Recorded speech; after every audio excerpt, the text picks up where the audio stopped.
Christy, welcome back to my channel and welcome to day 10 of my 2025 Valentine Card Series. Today I'm going to be making a card using Pretty Pink Posh, Valentine Ghost Friends, Valentine Icons, and Valentine Greetings. So I've stamped those images on Spectrum Noir Ultra Smooth Premium White cardstock with Lawn Fawn Jet Black ink, and I'll be coloring with my Copic markers. I'm starting with my ghosts, and I decided to go with some lavender shades for them today. So I'm using BV quadruple 0, BV00, and BV01.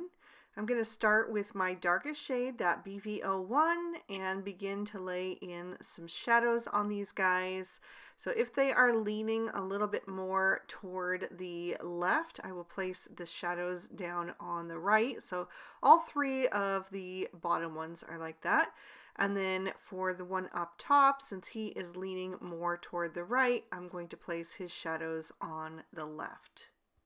That makes it look as if the light is hitting them in the face and just making their features really highlighted, which is the look that I prefer.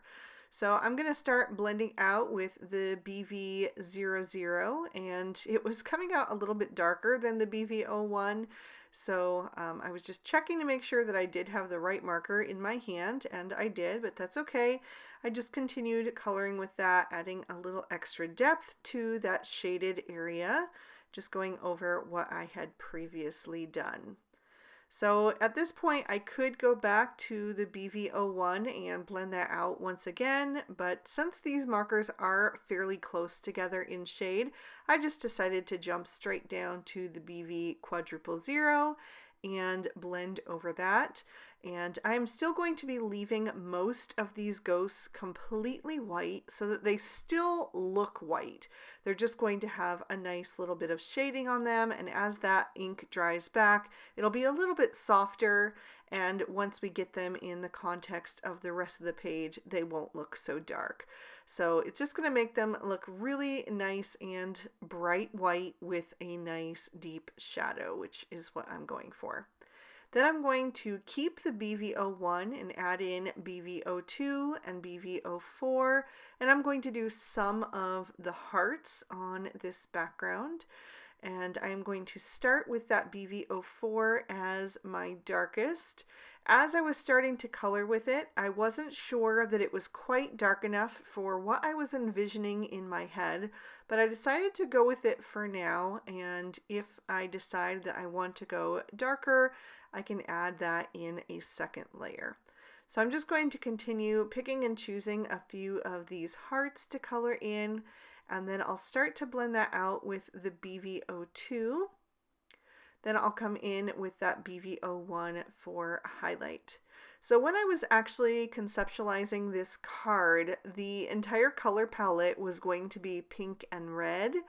But I kept thinking, you know, this is 10 cards into my Valentine card series this year, and I've done quite a few cards that are in the typical Valentine color palette of pink and red. And so I was trying to think of what I could do to still stay true to the Valentine theme, but just mix it up a little bit and have a slightly unexpected color palette. So that's when I thought to introduce purple. And I am going to darken up this combo with the BV08. So this is actually one of my 12 original Chow markers that I bought 14 years ago when I first started coloring with Copics. I only have a few Chows left, and this is one of those original 12. And since it's still going strong and has plenty of ink in it, I have just never bothered to upgrade to the sketch. I do prefer the sketch markers. I like the oval barrel that doesn't roll as much, and also they hold more ink.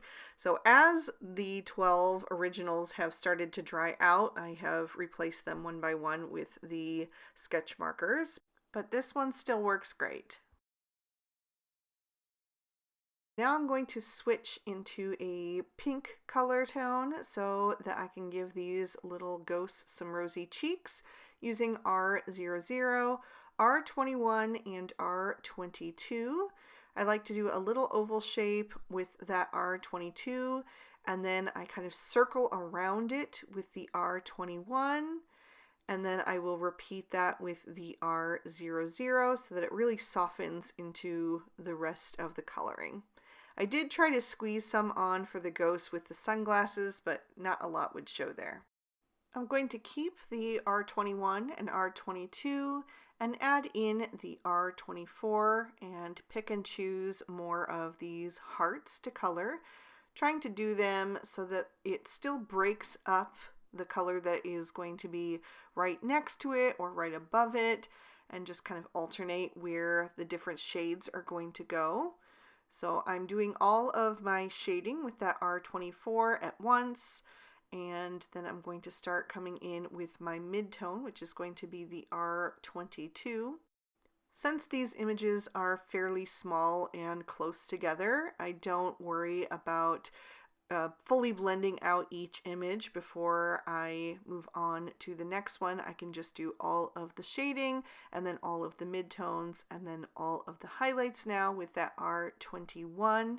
If the image were larger, I would probably do all of the shading from dark to medium to light at once, just so that paper stays nice and saturated and those colors can blend at their best. I'm going to do the little envelope using R00 and R21, and then I'll go back to my R24 and add in R29 and R39 to finish out all the rest of these little hearts. So now I'm using the R39 for the darkest. And I did do all of my shading on the hearts on the right side, just since most of the ghosts had their shading on the right side. That just kept it consistent. Being left-handed, I find it more natural for me to shade on the right side, but I do like to determine it based on the direction that the image is facing. If it's something that is just equally forward, like all of these hearts, then you can decide which side to blend on. For me, just being left-handed, I do find it easier to pull toward the left, so that's why I typically will shade on the right-hand side if the image doesn't show me where the shading needs to be, if that makes sense. So I've laid in all of my mid-tone now with that R29, and now I'm going to come in with that R24 and just fill in any remaining areas that are white. I also use these shades to do the little heart-shaped sunglasses, the rims of those, and the little ribbon. For that, I added the shadows where the fabric is gathered in the center around that knot, and then I just trim these images out with their matching dies. For my background, I'm taking a piece of Bristol Smooth Surface cardstock, and I'm going to do a little bit of watercoloring on that. So I'm going to grab a clear acrylic block, and I'm going to press some Distress Oxide ink onto this block. I'll add a little bit of water to that and pick that up and just paint that ink onto the background. The shade that I'm starting with is Spun Sugar, which is very, very soft, and I wanted something that would kind of fade into the background, provide a little bit of color and atmosphere, but not overtake the coloring of the images. So that's why I went with the Spun Sugar. That's kind of like the shade of the envelope that I colored. And then I'm going to add in a little bit of worn lipstick. I think the worn lipstick matches really well with like the R22 and R24 Copic markers. So it's kind of like a natural blend for that if you want to highlight your coloring, and those are the shades that you've used. So I'm going to add a little bit of that worn lipstick in here and there. I don't want too much of it because, like I said, I did want a softer background. I will also blend the worn lipstick and the Spun Sugar together and add that in a few places.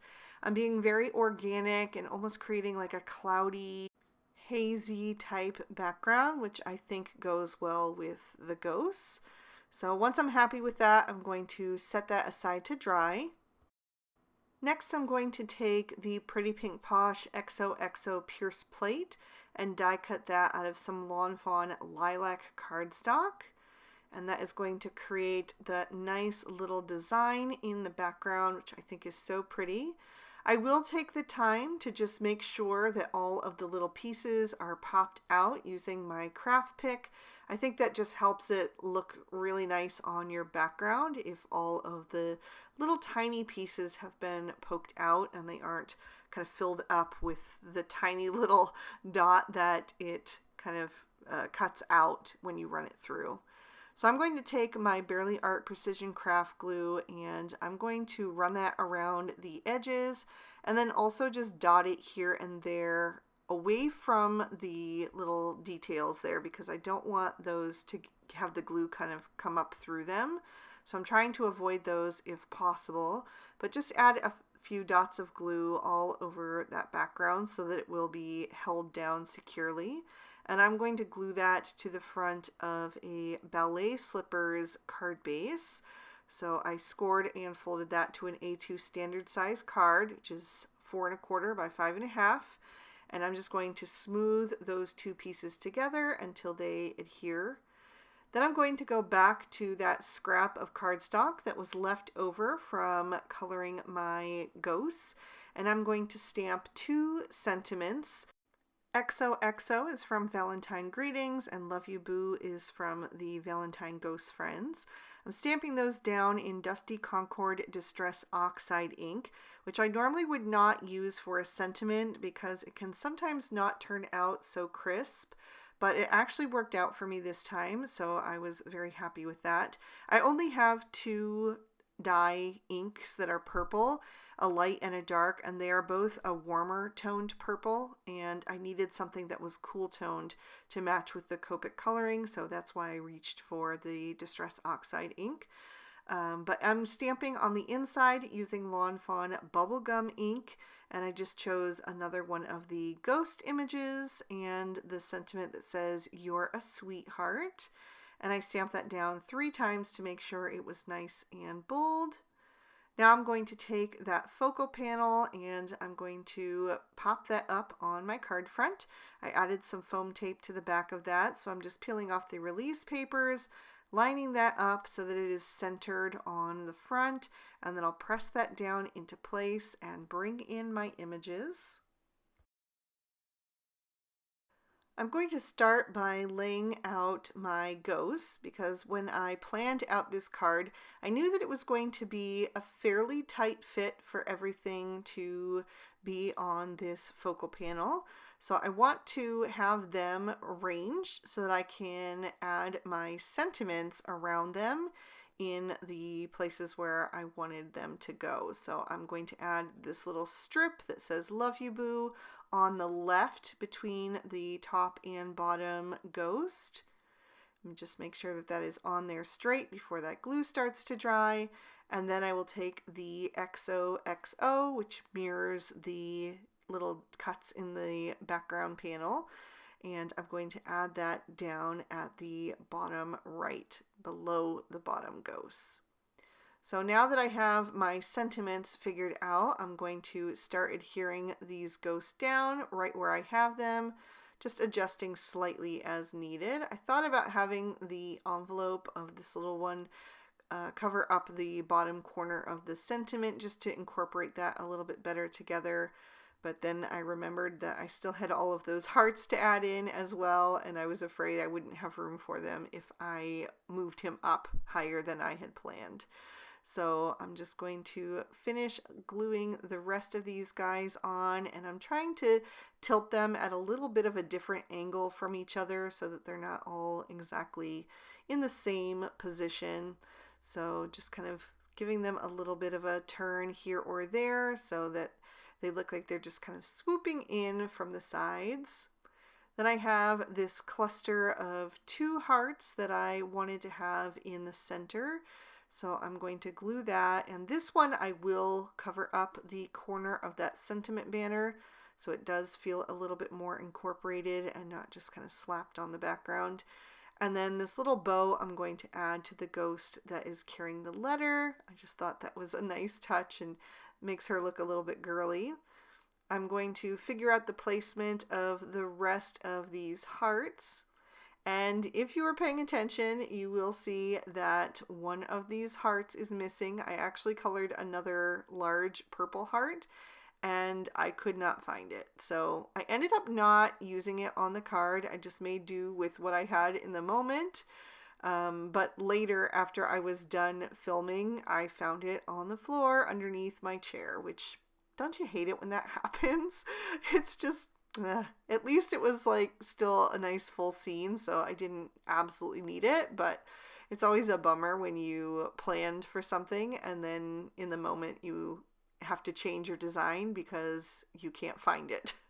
But yeah, I'm sure I'm not the only one that ever happens to. And at least it was only a colored image and not a stamp or die, because oh my gosh, that's the worst when that happens because they are so hard to find. But anyway, I'm going to add a few extra clay hearts from the Strawberry Valentine mix from Pretty Pink Posh. I just chose a couple of the red, pink, and white ones, and I'm gluing those down in any little extra spaces where I felt like it could use just another little pop of color just to make it look extra bright and cheerful. So I'm gonna just pour the rest of those back into the bag for future use. And then I'm also going to add in some Stardust stickles. So I'm just going to put that on all of the colored hearts, and I like to place my stickles in the darkest highlighted areas. I just feel like it shows up the best there.